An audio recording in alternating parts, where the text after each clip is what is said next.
Bonsoir, mesdames et messieurs. On y va? Premièrement, merci à tout le monde d'être venu ce soir pour cet événement magnifique. We're going to be doing things more or less bilingually. So, first of all, we'd like to thank the Biology Graduate Students Association, our hosts this evening, the Departments of Biology, Geography, and Physics at McGill University, the Faculty of Science, le musée Redpath, pour donner notre excellent espace.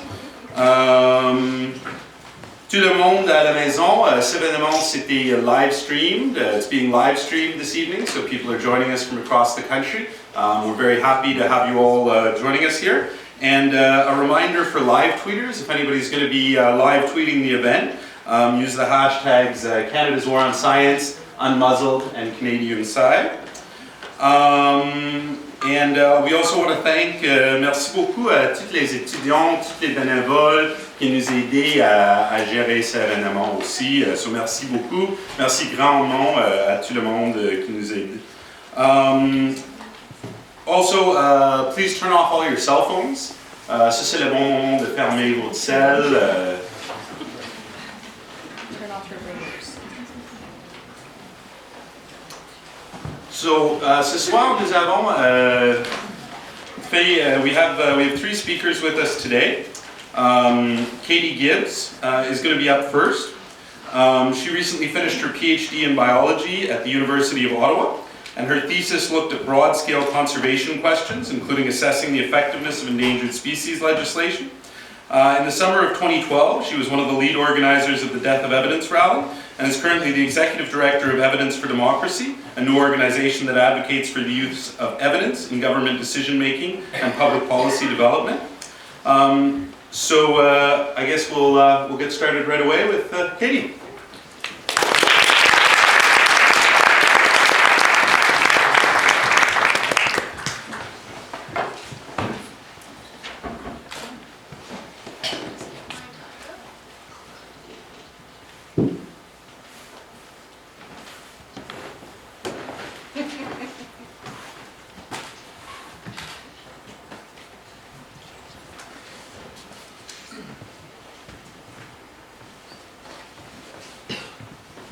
There we go.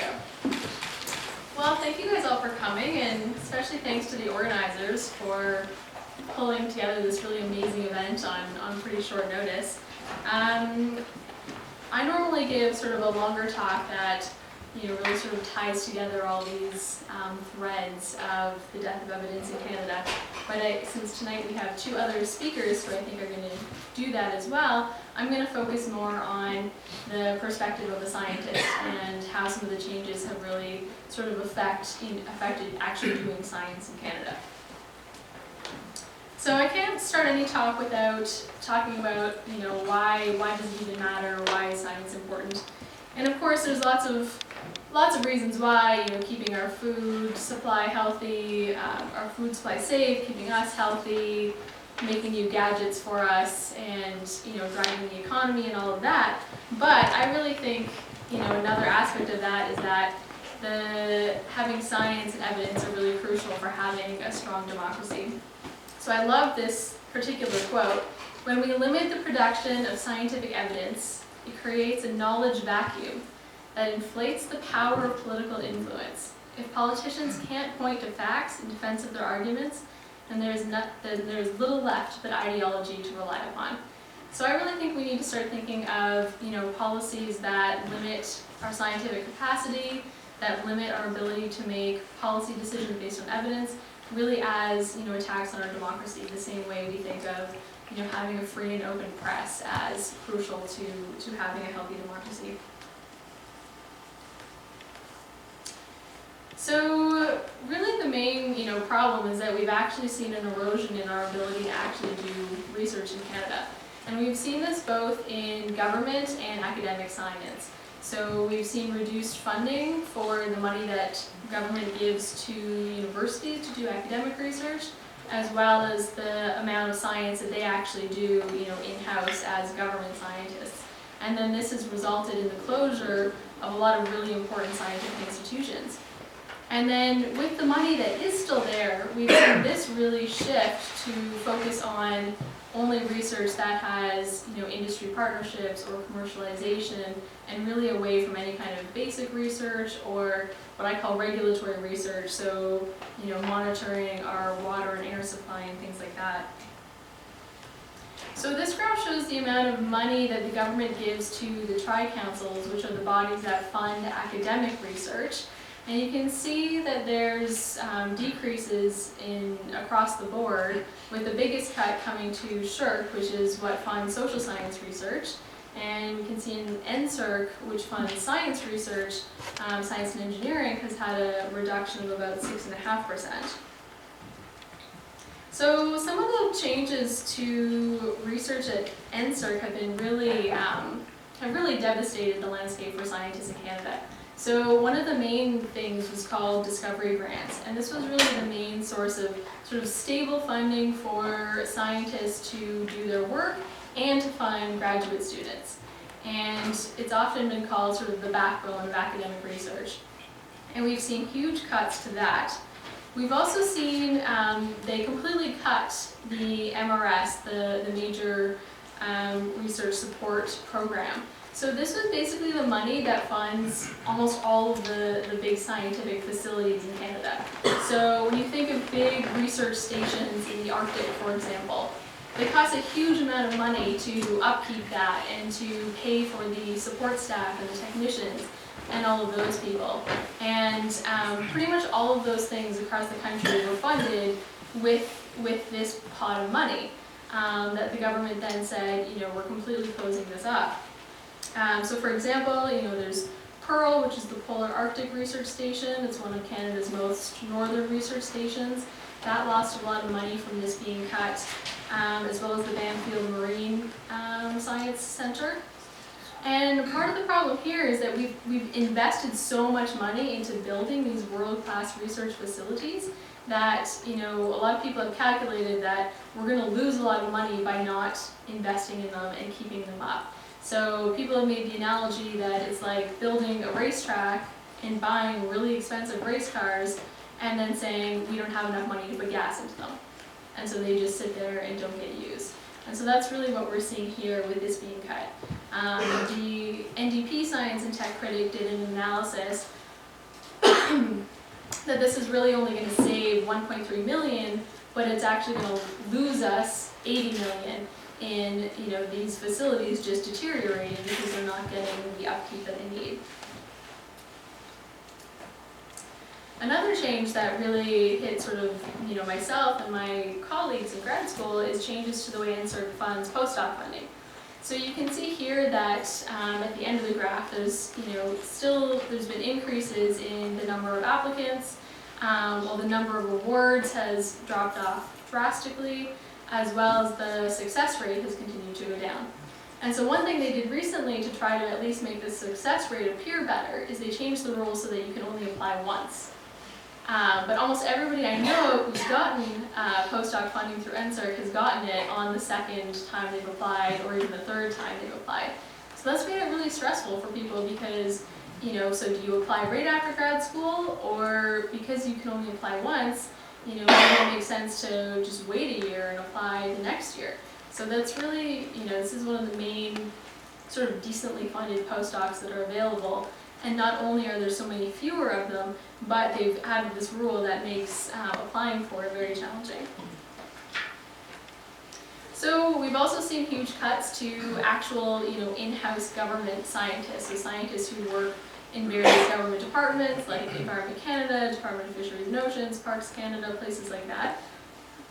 So these numbers are actually from a report by PIPS, which is the sort of professional institute that represents government scientists. So you can see there's been huge cuts that we're aware of from 2008 to 2013. The first one that's supposed to be over 2,000 job cuts so far. But this is really only sort of the tip of the iceberg. There's still a lot of cuts coming, both in dollars and in scientists lost from the government.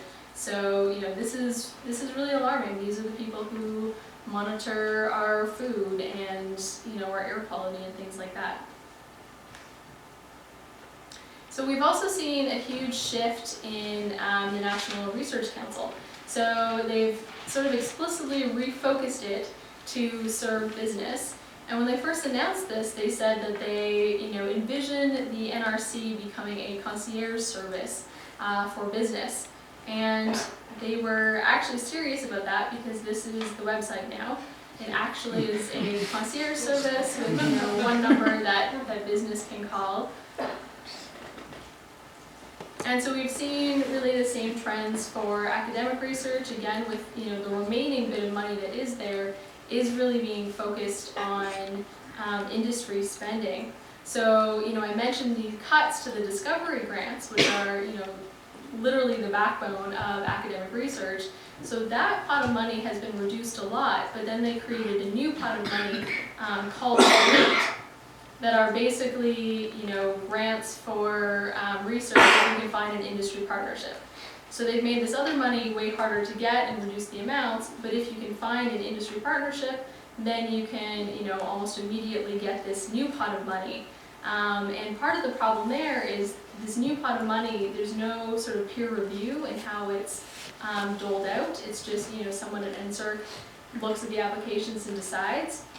Whereas for the discovery grant, it's actually a very rigorous peer review process to decide who gets those grants.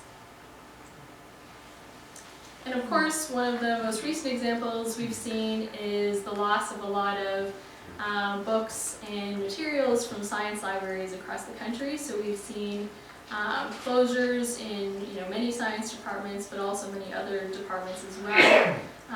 There's definitely concerns that this material, wasn't properly digitized before it was discarded. There's been a lot of questions asked, how was it decided, what was going to be kept, what was going to be discarded, what was digitized, and we don't really have a lot of answers on that, but, there's been a number of these really alarming photos surface of, dumpsters full of materials, and so of course, this means that we've lost this material, which in a lot of cases is, irreplaceable baseline information that there's no way to get it back. But also the closure of these libraries makes it really hard for government scientists to actually do their job. I'll talk a tiny bit about communication, although I'm sure Mike will touch on that a lot more.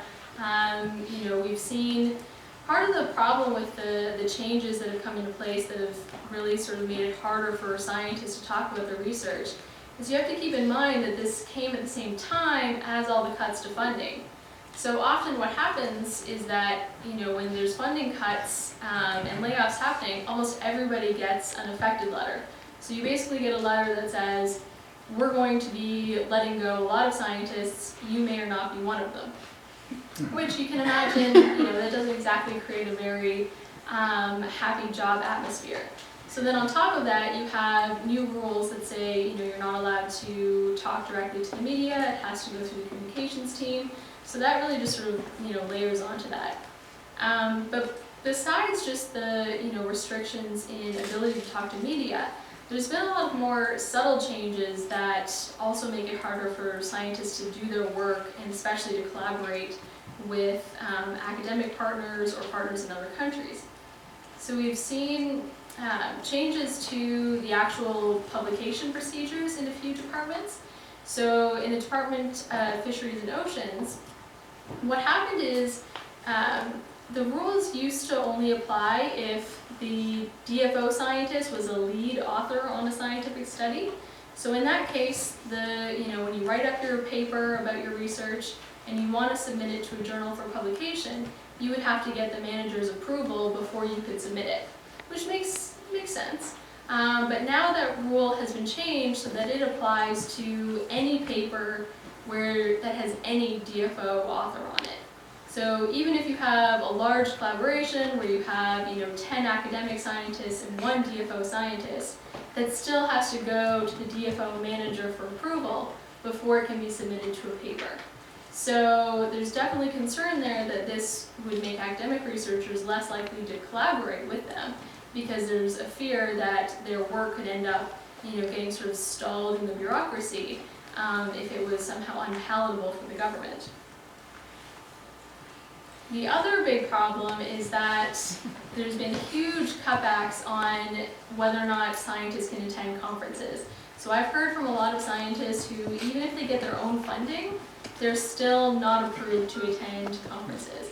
So, you know, I don't know, I'm not sure how many people in this room are sort of involved in research, but, you know, attending conferences is really necessary to doing, you know, good cutting edge science. Often the research that's published in journals, it can take so long to get it published that it's sort of old by the time it actually comes out in a journal. So the place where you actually see the research that's happening now and, you know, make relationships and form collaborations is really at conferences. And our government scientists are not being allowed to go there. And then when they do, this occasionally happens. So this is making fun of an instance that happened where some government scientists went to a polar year conference and they actually had sort of communications people shadowing them. So, you know, walking around with them, making sure they didn't talk to anybody they weren't supposed to, making sure they didn't do interviews and things like that. So, you know, the only sort of bright side is that I think that these changes have actually encouraged the scientific community to be a bit more outspoken and to sort of engage more in public debate. I know when I was doing my PhD at Ottawa, most of the professors on my floor, you know, they didn't want to write letters to the editor. They certainly didn't want to go to protests or anything like that. But then in the summer of 2012, you know, it was actually a group of professors on my floor, not even the grad students, who said, you know, these changes are ridiculous. You know, we have to say something. We're the ones who really understand how bad these changes are. So we need to do something to get that information out.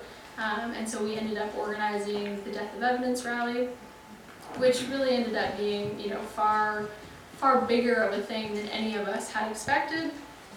And so then from there, we ended up starting Evidence for Democracy as sort of a new science-led organization that's really advocating for science integrity policies and evidence-based decision-making.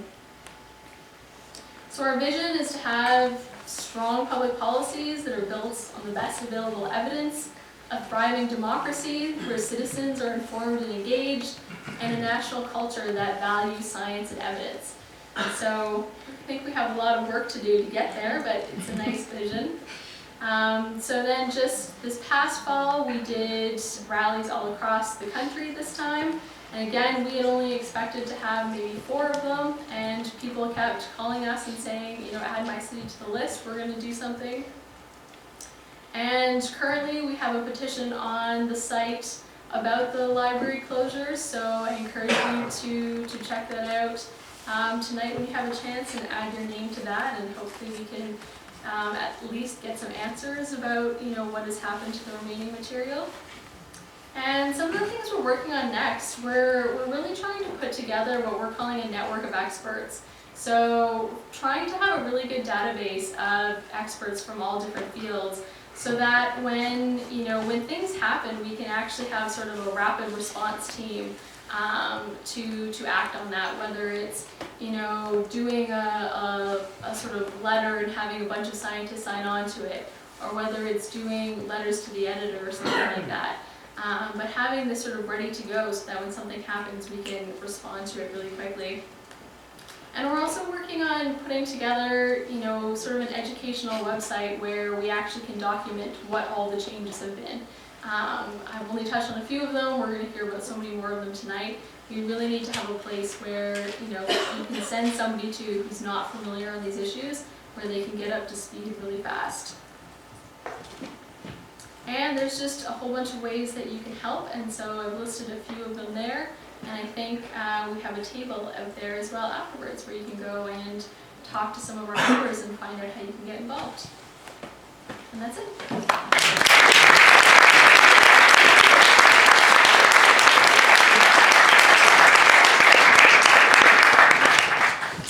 Merci beaucoup, Katie. Thank you very much for that excellent speech. Up next, we have Mike Souza, une des meilleures journalistes investigatifs en Canada, qui était anciennement avec Post Media. He was formerly with Post Media News. A lot of you may have heard that he was let go in layoffs this summer. So he spent 8 years with Post Media as a political reporter, focusing on energy, environment, and infrastructure issues, as well as federal politics in Quebec. And before that, he was the chief Quebec political correspondent for CJD Radio, where I actually worked as well. And he covered the National Assembly in Quebec City. So without any further ado, Mike.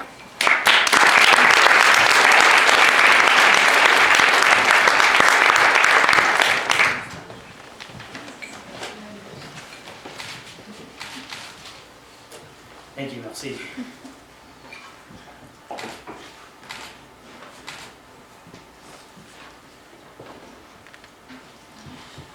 Tout d'abord, j'aimerais juste dire que comme journaliste, c'est pas mon rôle d'être ici pour dire s'il y a une guerre ou non contre la science. As a journalist, it's not my role to say whether there is a war on science in Canada. What I do or what I did on a day-to-day basis and what I will continue to do now as a freelancer is looking at the evidence of how we do our jobs as journalists, our access to scientists, and reporting the facts. Ce que je fais, c'est rapporter les faits de ce qui se passe dans les jours, de jour à jour comme journaliste. À chaque fois qu'on pose des questions ou si on cherche des informations et renseignements scientifiques, quel est l'accès qu'on a, what is the access that we have, and how that works out in the end. So I'm going to start maybe with a little quiz in the room. I'm going to ask you all some questions about some of the people that I've worked with who are scientists in Canada. So, by a show of hands, does anyone know who Greg Flatow is? Put up your hand if you know who he is. Does anyone know who David Terroristic is? So 2 on the first, about 4 on the second. How about Greg Hebert or Craig Hebert? Craig Hebert. Yeah. A couple more there. So these, all 3 of these people are scientists at Environment Canada. Tous les 3 font des travaux de recherche à Environnement Canada in pretty important areas as well. Greg Flatow, who I mentioned off the top, was in France this year he was working on the last IPCC report. Greg Flatow a travaillé sur le dernier rapport du groupe d'experts international sur les changements climatiques. Sorry if I shut that off. Should I put that back? No, is it don't okay? So Greg Flatow was one of the lead authors in the section that dealt with modeling, climate modeling, based on the work that Environment Canada is doing. When we tried to get access to interview him, we had to wait about a couple of weeks before we could get him on the phone. An interview was granted, but the fact that a person like that who works and gets a salary paid for by taxpayers is not known, well, that's interesting, and that could be one of the aspects. One of the key things about having access to scientists is when they speak to the media, that's how we can report to the public who they are, what they do, what the importance is of what they do. But when that access is restricted, and these interviews that Greg Flatow did after the first volume of the IPCC report came out, they were not, it's not something that happens every day. We don't get those interviews every day, and of course, people don't know that he is there doing this work. People don't know his expertise, and as a result, people also don't have a voice from the government talking to them in Canada about what we know about climate change. Il n'y a pas une voix qui est accessible d'une façon assez régulière, qui parle aux Canadiens, ou qui est là pour parler aux Canadiens, et de qu'est-ce qui se passe avec les changements climatiques. So that's one. And number 2, David Terroristic is a case that I think was mentioned in Chris's book, who is a world-renowned expert on ozone, an atmospheric scientist, who was part of the research team that looked at, or that discovered in 2012, if I'm not mistaken, a new hole in the ozone layer above the Arctic, above Canada. So he produces and contributes, along with international colleagues, to a very important research paper that gets published in an international journal, and after the journal comes out, no reporter is able to speak to him. In order to get access to what the Canadians, the government scientists, were doing on this research paper, one of my former colleagues, Margaret Monroe, at the time had to speak to other experts from, I think, the US at the time, and it was about 2 or 3 weeks before we could get access to David Terroristic, and when we did speak to him, it was in the presence of a communications person who was listening in, who interrupted the call at one point when we were asking him about his availability and if there was anything blocking his accessibility. So you can find that on YouTube, that clip. Which, I asked the question, have you had a problem with your schedule lately? And the media relations person interjected and said, well, he's here now, so it's a moot point. You don't need to ask that question, move along. He answered anyway, saying I'm available when media relations says I'm available. The third person, Greg Hebert, is a biologist who has done work for Environment Canada, most recently in the oil sands. He has done some research looking at the mercury toxicity, the links on the accumulation, the bioaccumulation of mercury in bird eggs. And so this is an aspect of research in the oil sands that is quite important, but whenever as journalists we would ask questions about the science of monitoring in the oil sands, it would go through a lot of committees. It would go to the Privy Council office. Do you guys know what the Privy Council office is? PCO is the central department in the federal government, the central bureaucratic department that supports the Prime Minister's office. It's kind of the bureaucratic arm of the Prime Minister's office. So communications, they have a rather large communications team there. And questions that we ask as reporters now, if we mention a term like the oil sands, it will go through PCO. It'll be filtered perhaps at times through the Prime Minister's office, or the PCO will follow the policy directions it's getting from the Prime Minister's office to decide on how questions will be answered, if access to a scientist is granted, or if access will be granted in the form of emailed answers to questions that we have to submit in writing. So in the case of Greg Hebert, I think it was about a week or 2 weeks before we could get an interview with him based on, and we asked the questions because we found out about his research through access to information legislation. And right now, using this law in Canada is what allows a journalist like me to get access to the science that the Canadian government is working on in a lot of cases. Comme journaliste maintenant, si je veux avoir accès à toutes les recherches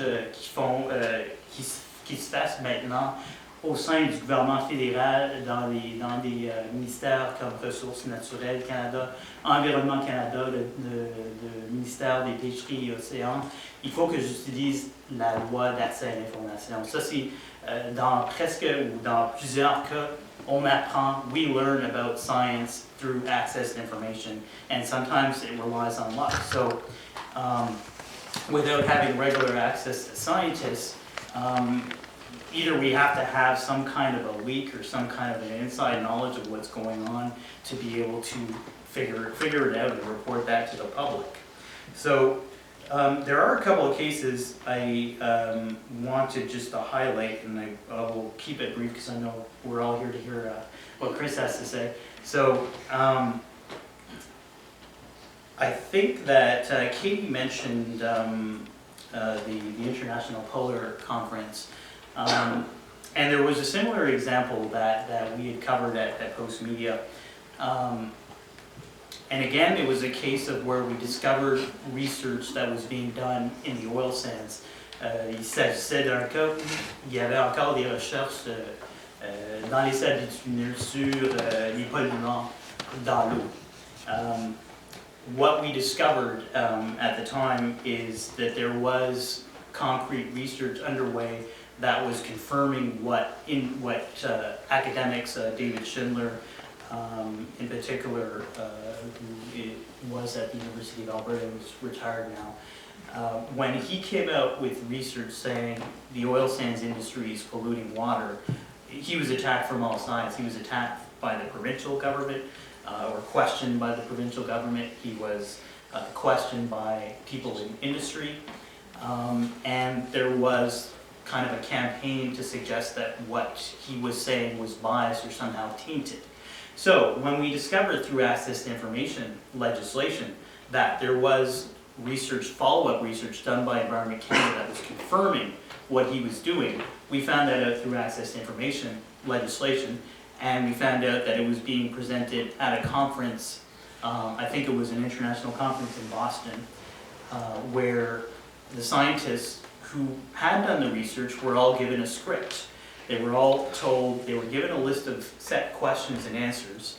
They were, one example is if they were asked how serious is the pollution, they were asked to say, well, this is similar to the pollution or the pollutants that are found in barbecue. So they were being asked by the government communications people to compare the pollution from oil sands to your hamburgers that you eat on a barbecue. These are the scripted answers they were given. And there was also strict instructions that if they were approached by journalists, they wouldn't be able to answer the question directly.